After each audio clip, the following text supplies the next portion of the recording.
Welcome back now to a strange case involving the housing crisis. A New York couple on the verge of foreclosing on their home until an outraged judge just wiped out more than $500,000 in mortgage payments that they owed their lender. New York Supreme Court Justice Jeffrey Spinner, there he is, with some harsh words for California bank One West and its mortgage division IndyMac, calling its actions, quote, harsh, repugnant, shocking, and repulsive. The judge's words there. Judge Spinner saying the bank rejected a win-win solution that would have prevented foreclosure for the homeowner, whose name was Greg Horowski.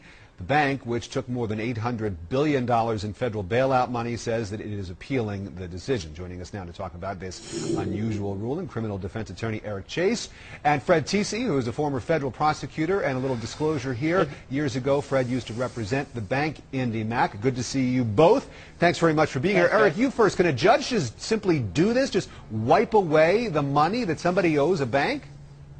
Well, when I heard about this, I was shocked. A judge can't just do anything. There's got to be a legal basis for it. And this is a contract case. The couple had a contract with the bank to pay a certain amount of money to get their mortgage. They didn't pay it. The bank had a right to foreclose on it. I have no idea what this judge was thinking. You know, Fred, I know you used to represent IndyMac. We mentioned that, but you actually think that the judge was within his right to make this ruling.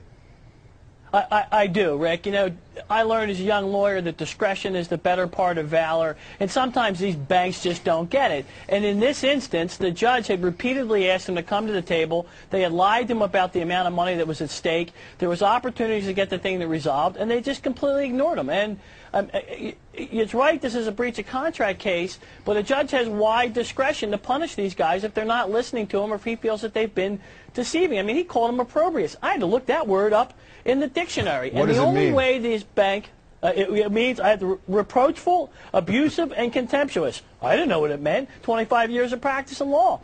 You know, he tried to send him a message, and the only way you can get a message to this guy is to take the money from him. And what I found galling, even though I used to represent him, is that they had their hands out taking $815 million worth of taxpayers' money in the bailout. So, you know, a little bit of discretion they could have used, it would have resolved a lot of this case. All right, first things first. We'll deal with the bailout money in a minute, Eric. But let me ask you first about opening the door, sending a message. Doesn't this ruling send a message to other folks out there who might be in the same kind of situation where for whatever reason, they're not able to repay their loans? So now what? If they're able to show a judge that the bank made too many calls and was, you know, rude in asking for them to pay up, that maybe they don't have to pay their debt either?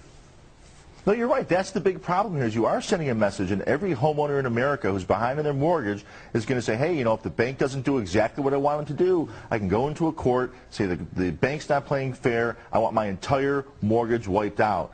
And to say that the bank wasn't acting fairly, the bank said, I want you to pay me the money you owe me.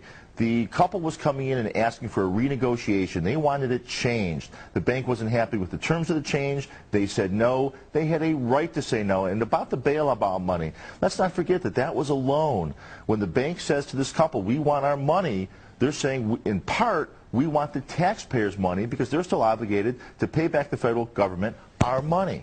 Yeah, that was a loan, Fred. In all fairness, they're going to, I guess they're going to repay it. But let me just ask you, because we got 1 minute left here, I'll give you the last word on this. Is this sending a bad message to other people out there who might be having a hard time paying their loans?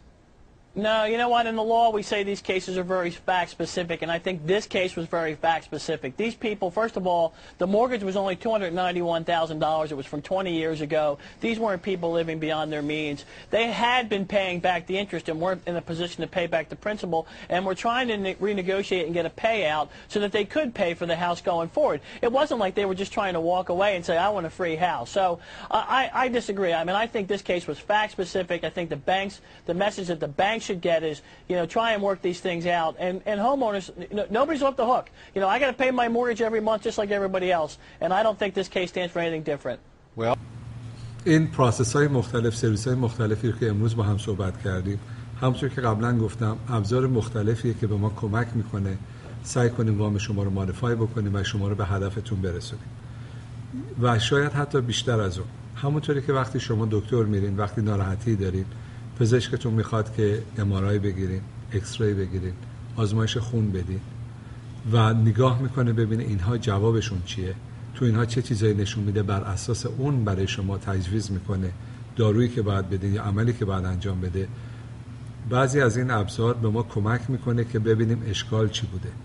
وقتی که ما مدارکی که از طرف بانک یا از طرف لندر شما فایل شده، ثبت شده رو ریویو میکنیم، میخونیم، تطبیق میدیم، میتونیم ببینیم که چه اشکالایی وجود داره. درست همون حالت ایکس ری یا حالت ام آر آی رو داره.